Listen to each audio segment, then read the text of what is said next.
Welcome back di channel Drive and Culinary. Oke, kita review mobil hari ini. Seperti yang sudah dilihat di depan, kita ada satu unit Toyota Agya tipe TRD. Jadi tipe TRD ini tipe yang paling komplit ya guys. Oke, seperti biasa kita bahas eksterior. Di eksterior ini dia ini punya apa ya, mobil yang cukup komplit lah menurut saya. Tampak depan ya, misal dia punya spoiler di depan. Karena ini tipe TRD, dia spoilernya di seluruh bodi mobil ini. Depan, samping, belakang, atas, dia punya spoiler. Oke. Headlamp dan fog lamp itu udah bawaan standar dari Toyota Agya TRD ini. Kemudian dari samping dia sudah memakai pelek ring 14 di keempat rodanya, dan dia punya ban serep juga sama ukurannya, atau orang biasa bilang full size ya. Ini bukan kaleng. Kemudian ini dia punya spion chrome dan dia ada sennya. LCGC, spion chrome dan punya sen. Mantap. Dilihat dari samping dia punya handle cungkil, memang dia masih cungkil tapi udah chrome, ada garnish chrome-nya juga. Kemudian ini udah dapat telang air ya dari Toyotanya. Ini original Toyota. Kayaknya bagus, dia presisi. Nat-natnya bagus. Ya, sesuai. Kemudian kalau kita lihat di bagian belakang, ini yang membedakan Agya model awal dengan model facelift terakhir. Ya, jadi ini model facelift terakhir Agya yang 3 silinder, tapi dia ada VVTi. Ini spoiler atasnya, shock pin itu cuman tambahan aja ya. Kemudian ada wiper belakang dan spoiler bawah, serta ada tambahan parking sensornya. Samping sebelah kanan juga sama, karena kita masih ada di bagian luar. Jadi kita cek mesin. Ini pembuka mesinnya, biasa ditarik. Kita lihat dapur pacu si LCGC ini. Oke. Cukup rapi ya. Dia udah ada peredam. Kemudian nih saya cerita sedikit ya, dasar-dasarnya doang nih ya. Dia punya mesin 1000 cc. 1000 cc dibulatkan ya, PPTi 3 silinder. Jadi si LCGC ini, awal-awal LCGC itu semuanya 3 silinder. Ya. Nah, dengan ruang mesin yang rapi, tentunya dia belum ada ABS ya. Modul remnya masih biasa, depan cakram, belakang tromol. AC sudah ada, dan AC-nya terkenal bikin AC itu, Toyota itu bikin AC itu nggak pernah gagal. Dia pasti dingin. Remote bawaannya nih, alarm bawaannya. Kemudian selama nih pakai mobil nggak pernah ada masalah di mesinnya karena di servis rutin ya. Nah, dapur pacu yang 3 silinder ini kalau saya bawa 120 masih oke. 130 saya nggak pernah, tapi bisa dia sampai 130 150 masih bisa gitu. Cuman khawatir aja lah, mobil kecil dibawa di tol lebih dari 120, wah ngeri dah gitu. Jadi saya pakai di tol paling cepet tuh 120, konstan di 80, bisa menorehkan hasil BBM yang luar biasa. Nanti saya kasih review ya. Kita lihat di MID-nya itu si Agya ini 1 liter bisa sampai berapa kilometer. Oke, dapur pacunya seperti ini. Cuman memang udah ada ini ya, tadi peredam, cuman belum dicat warna bodi. Ini belum dicat warna bodi, masih biasa ya. Oke. Setelah dari mesin, kita akan pergi atau beranjak masuk ke dalam interior. Check it out. Oke, kita memasuki interior dari si Agya TRD ini. Jadi sebetulnya kejutannya juga banyak di dalam interior ini. Contoh, satu, ketika kita buka pintu, power window ada di keempat jendelanya ya. Satu di sini udah auto down, tapi up-nya masih manual. Kemudian ada window lock, ya. Dan backsliding ini dia cenderung masuk ke dalam, jadi akan memberikan kesan yang luas ketika si pintu ini ditutup, ya. Ini pertama kali mau masuk aja seperti ini nih, kita disambut dengan hal yang positif. Kemudian side pocketnya ada, sama cup holder. Cup holdernya masuk aqua ya, atau air mineral yang 600 ml. Kita masuk ke dalam interior atau dalam kabin dari si Agya ini. Di sini ada electric mirrornya ya. Ya, ini untuk electric mirrornya, cuman belum ada retract. Versi yang ini belum ada retract. Nih sebetulnya ini tombol retract nih, cuman dipangkas sama Toyota. Dan untuk sisi keamanannya dia udah dilengkapi sama airbags, dual airbag. Nih airbagnya satu lagi nih, airbag. Oke. Dan seperti biasa ya, ini ada tuas saklar lampu. Kemudian di sebelah sini untuk wiper, untuk belakang ya. Untuk yang depan dia ada mistnya, kemudian off, intermittent, low sama high. Ya, seperti biasa normal ya, standar. Di tengah kita bisa lihat beginilah head unitnya. Ini head unit bawaan Toyotanya ya, cukup lengkap. Dia ada radio, CD, MP3, USB dan aux. Nah, saya beli perangkat tambahan supaya bisa Bluetooth. Masukin aux, kemudian ada konektor lagi Bluetooth ya, seperti ini. Ya, jadi kita bisa mendengarkan lagu dari smartphone kita. Kemudian dari AC-nya, indikator AC-nya ini ada fan-nya, kipasnya, hembusannya ya, 1 2 3 4. Di satu aja ini udah dingin. Awal mungkin pas kita ngidupin atau habis parkir kita di 2, 5 menit kita turunin lagi ke 1. Dingin banget. Toyota nggak pernah salah bikin AC itu, pasti dingin. Ini temperaturnya. Dan LCGC punya asupan udara dari luar, atau kita bisa tutup udara dari luar. Toyota Avanza ini nggak punya nih, kalau nggak salah nggak punya. Generasi pertama, kedua juga nggak punya. Ya, kemudian akomodasinya di sini ada dua cup holder, kemudian ada penyimpanan kecil di sini tengah, kemudian di samping juga ada penyimpanan kecil buat nyimpen uang parkir ya. Kemudian sebelah sini juga ada cup holder sama side pocket, dan ini laci penyimpanan ya. Nggak terlalu besar sih, tapi cukup. Kemudian di sini ada lagi laci penyimpanan terbuka, dan di sini ada laci penyimpanan tertutup. Safety belt udah di keempat titik ya, keempat sama 5 juga ada sih, yang 2 titik, yang 4-nya 3 titik. Nah, ini yang nggak suka sih, ini nih kursi model pocongnya ini nih, dia nggak ada headrest yang bisa diatur, dia fix kayak gini aja. Kalau saya yang tingginya 175 cm, kepala saya jatuhnya di sini nih, jadi tidak bisa menopang kepala terlalu baik ya, kepala saya ada di sini.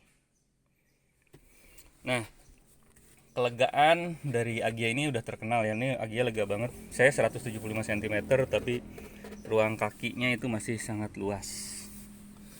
Kebetulan ini versi Matic-nya ya, ada parking, mundur, netral, dan drive 3 dan 2 ketika mungkin kita perlu akselerasi di saat tanjakan. Jadi sebetulnya kalau cuman untuk naik ke parkiran mall aja, di dia juga udah cukup ya.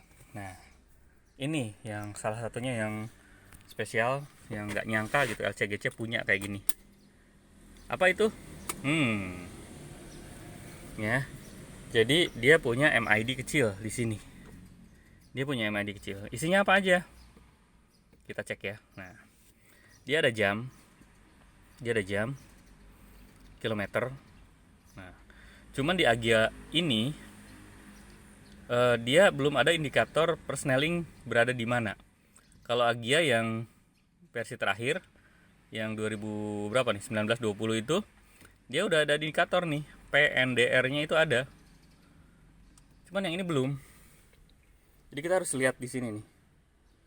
Harus lihat kita ada posisi di mana. Ini cukup merepotkan atau tidak informatif lah gitu. Ngerepotin banget sih enggak, cuman enggak informatif aja. Harusnya kita bisa lihat ke sini, kita harus nengok lagi ke sini. Kalau malam itu repot. Ya. Indikator bensin tentunya ada. Ada apa aja di MID ini? Satu, jarak kilometer. Mobil ini tahun 2015, tapi kilometernya masih 23.000. Ya. Antik nih, ya. Apalagi ada tripnya cuma satu. Nah, ini ada average gasolinnya. Rata-rata konsumsi bahan bakar per liter. Ini saya pakaian dalam kota ya. Dalam kota buat istri jemput anak. Antar jemput anak itu di sekitar 10 km per literan. 10 lebih nih, ya. Kemudian saya udah pernah coba di Cipali konstan 80-90 itu dapat 117, 118, 117 dah. Ya. Kalau kita ngegasnya sopan, ngegasnya nggak terlalu dibejek, terlalu kencang ya, terlalu dalam. Ini kalau misalkan di 80 aja, 90 aja dapat tuh 117. Tapi kalau misalkan di 100 gitu, mungkin 114, 115 ya. Oke.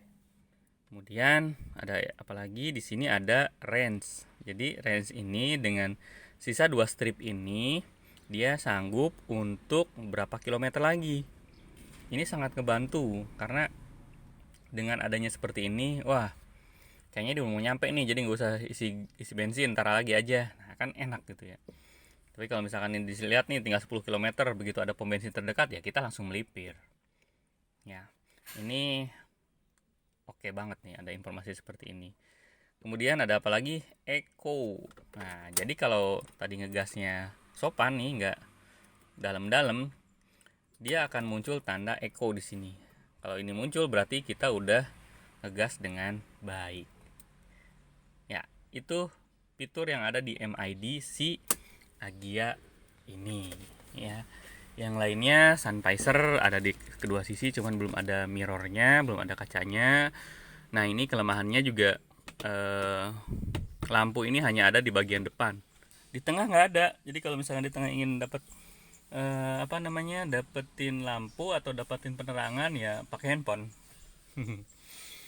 Oke, ini di bagian depan dengan ruang kabin yang lega menurut saya untuk sekelas LCGC. Oke, kita ke kabin belakang. Seperti yang saya bilang, dia punya 4 power window di keempat sisinya. 2 di depan, 2 di belakang. Oke, kita masuk. Ini penampakan yang di depan. Ya, ini penampakan atau layout depan, dashboard dan segala isinya. Masuk ke belakang, saya bilang tadi, gitu ya. Saya nggak bosan-bosan buat bilang ini. Lihat, ini cekung banget, ya, sehingga memberikan ruang yang lega nih. Kaki saya tuh panjang, paha saya gede, ya, tetapi saya bisa meregangkan nih kaki sampai berapa jengkal nih, 2 jengkal ya, udah hampir 2 jengkal nih saya regangkan kaki, tapi sosok lah, karena ini dia sampai menjorok ke dalam nih, memberikan ruang yang banyak. Ini lumayan ada senderan buat tangan. Nih, kalau saya duduk, saya tinggi 175 cm, hampir sejengkal ya. Ini lebih dari 5 jari nih, ada 8 jari nih ke sini. Ini masih ada ruang tuh. Ya, kalau versi yang Hondanya itu nggak terlalu banyak ruang di sini, dan tidak hanya ruang kaki yang luas, legroom yang luas, tetapi kursi ini bisa menopang dengan baik. Jadi paha kita tuh nggak ngangkang, ya. Sampai sini tuh nyisa 2 jari lagi. Cuman ini tersangga dengan baik si paha kita itu ya. Oke, kelebihannya apa lagi di belakang ini? Headroom yang saya 175 cm, saya ulang lagi, itu menyisakan 3 jari lah ya, 3 jari. Headroom bagus, legroom bagus, dan ini dia ada headrest. Nah, mobil sebelahnya nggak ada headrest, apalagi LCGC yang sekarang pabriknya tutup. Bukan tutup sih, nggak tahu ya, itu mobil D itu ya gimana lah itu. Nah, ini ada headrest nih, 1, 2. Jadi akan sangat nyaman sekali, kepala kita akan tersangga dengan baik. Jadi kalau misalkan perjalanan jauh ini nggak akan terlalu pegel ya. Dan posisi duduk juga emang ini udah fix, nggak bisa di reclining. Kalau depan ya jelas lah bisa di reclining, maju mundur. Jok belakang itu nggak bisa, fix udah gini. 5 orang mobil ini kapasitasnya, dengan anak lah 4+1. Tapi kalau misalkan di belakang ya memang segini, 2+1. Cuman kalau misalkan berdua ini sangat lega banget. Akomodasinya apa? Ini ada bottle holder di sini. Di sini ada bottle holder. Ada laci sedikit ya. Cuman cukup untuk satu bottle holder. Kalau kurang dia ada tambahan lagi di sini. Nah, cup holder atau bottle holder di sini 2 lagi. Akomodasinya baik. Bagus untuk di belakang. Ya, kemudian ini pegangan tangan fix. Ya, bukan yang seperti mobil-mobil modern lainnya. Ya, yang rata ini bisa rata, cuman ini fix di ketiga sisinya. Diaper nggak ada ya. Kemudian speaker di keempat sisinya, ya kualitas suaranya ya nggak terlalu bagus ya. Ya, cuman masih di upgrade kali ya. Ini sabuk pengaman tadi di keempat, dan ada lagi sih di sini untuk yang anak-anak cuma 2 titik, yang lainnya 3 titik, yang ini 2 titik. Ya. Agia. Oke, kita pergi ke bagasi. Nanti kalian akan surprise lagi di bagasinya, oke? Sebentar. Ini dia bagasi si Agia. Lihat. 1 jengkal, 2 jengkal, 3 jengkal. Luas. Ini 4 galon itu cukup. Bahkan bisa 6 galon kalau dipepet-pepetin, 6 galon bisa nih. Koper big size masuk, cuman tidurin ya, nggak dinaikin, nggak diberdiriin. Ini 1 big size, 1 yang medium, itu bisa. Mobil ini bisa masuk koper-koper segede itu. Ya. Jadi ini baik nih, udah ada tempat buat kita nutupinnya, dia sediain, dan ngebukanya cukup tinggi. Jadi walaupun mobil ini kecil pendek, tapi pembuka bagasinya tinggi ya, jadi kita akan memudahkan untuk nyimpen barang di sini. Dan ini jauh banget dengan si CGC sebelahnya sempit. Kalau ini lega. Ini alasan kenapa kita pilihnya Agia. Oke, kita tutup lagi. Jadi Agia ini kita beli dari baru. Sehingga memang perawatannya juga bagus. Foto 2000 ya. Foto 2000 Kerawang.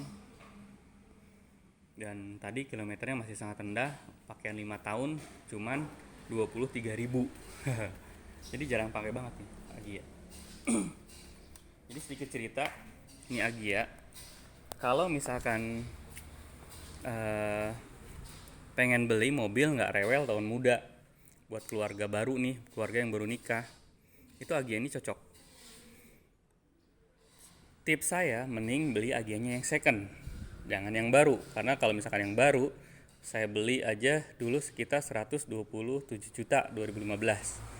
Kalau saya jual nih ke showroom, itu paling diterima hanya 75 atau 80 gitu. Itu paling mentok tuh 80. Ini mobil karena antik mungkin nih diterima 80. Cuman kalau teman-teman mau beli second di showroom, ini harganya sekitar antara 90 sampai 95. Jadi dengan harga anggaplah yang tertinggi ya 95 juta, kita punya mobil yang anti rewel. Asal bisa milihnya aja gitu. Jangan sampai kita beli mobil bekas taksi online, pasti kilometer akan tinggi. Jadi kalau misalkan mau beli mobil itu harus sabar ya. Nah, kita lanjutkan testimoni dari si mobil ini. Jadi mobil ini sih sangat worth it ya untuk tadi saya bilang keluarga muda gitu ya. Duit 90 juta, 85 juta, 90 juta, tapi dapat mobil yang tanpa rewel, spare part murah-murah ya. spare part di mobil terjangkau lah, banyak KW1, KW2, ori, itu banyak pilihannya, sehingga untuk perawatan nggak akan terlalu rewel. Di paling sekitar 3 bulan sekali ganti oli juga nggak nyampe 4 liter ya, 3 literan lah gitu. Terus sekali servis kurang lebih di bawah 500.000. Pajaknya itu paling sekitar 1.400.000 per tahun, karena ini CGC. Jadi murah lah gitu, daripada kita beli mobil-mobil lain, misalkan pengen gengsinya doang tuh, beli mobil yang di tahun 2000 ke bawah tapi kelasnya bukan LCGC, jadi dapat gengsinya doang tapi perawatan kan lebih repot. Kalau beli yang kayak ginian tahun 2015, masih muda, masih pakai 5 tahun, itu nggak banyak yang dikeluhkan gitu ya. Jadi Agya ini LCGC yang menurut saya sangat worth it. Sebetulnya kalau dari tampang masih kalah sama Brio tahun sejenisnya. Harga pun masih tinggi Brio. Dan kalau misalkan dari dipakai di jalanan, Brio memang enak. Ya, irit juga lebih irit sedikit Brio Satya. Ya, Brio Satya ya. Ini kan pesaingnya Satya. Jadi kalau Satya itu ketika mengemudi dia lebih responsif sedikit, lebih irit sedikit. Tapi kalau ngomong akomodasi dan ruang, ini lebih worth it, ini lebih bagus ya. Kan kita nggak jalan itu, naik mobil itu nggak cuman ngegas doang kan, tapi kenyamanan di dalamnya, kelegaan kabinnya, kita beli oleh-oleh bisa masuk banyak gitu ya. Jadi cocok lah buat keluarga muda dengan harga rentang antara 85 sampai 90 jutaan saja ya. Oke, sekian mengenai review nih Agya 2015, harga di 90 jutaan. Ini kalau misalnya ada yang minat, boleh lah ditawar nih, antik banget, kilometer asli banget, bukan di riset enggak. Bisa dilihat dari ban ya, kita bisa lihat dari ban itu tahunnya masih sama dengan tahun pembelian di mobil. Nah itu cirinya. Di vlog kita yang selanjutnya saya akan sedikit memberikan tips gimana cara yang baik, cara yang pinter buat memilih mobil second. Kenapa mobil second? Karena kita itu manusia itu sifatnya bosenan. Kalau kita beli mobil baru 2 tahun pakai, 3 tahun pakai, 5 tahun pakai, turunnya kerasa banget. Contoh nih mobil beli 129 juta, dijual cuma 85 juta, turun berapa ya. Tapi kalau misalnya kita beli second, turunnya nggak akan terlalu jatuh ya. Atau bahkan ada beberapa mobil second yang harganya stabil. Contoh kayak si kucing itu stabil harganya. Saya udah 3 tahun pakai itu nggak mungkin turun 30 juta, itu nggak mungkin ya. Jadi kita nanti di vlog berikutnya tips cara membeli atau memilih mobil second. Oke, sekian review dari saya di pagi hari ini. Tetap setia nonton review saya, dan jangan lupa di subscribe, like, dan komentar kalau perlu mereview mobil apa lagi. Next kita akan review mobil yang jauh lebih tinggi dari ini, seperti Pajero, Fortuner, kita akan coba review ya. Tapi di vlog berikutnya saya akan coba review tentang bagaimana cara memilih mobil second yang baik dan pintar. Oke, sekian dari Drive and Culinary Channel. See ya.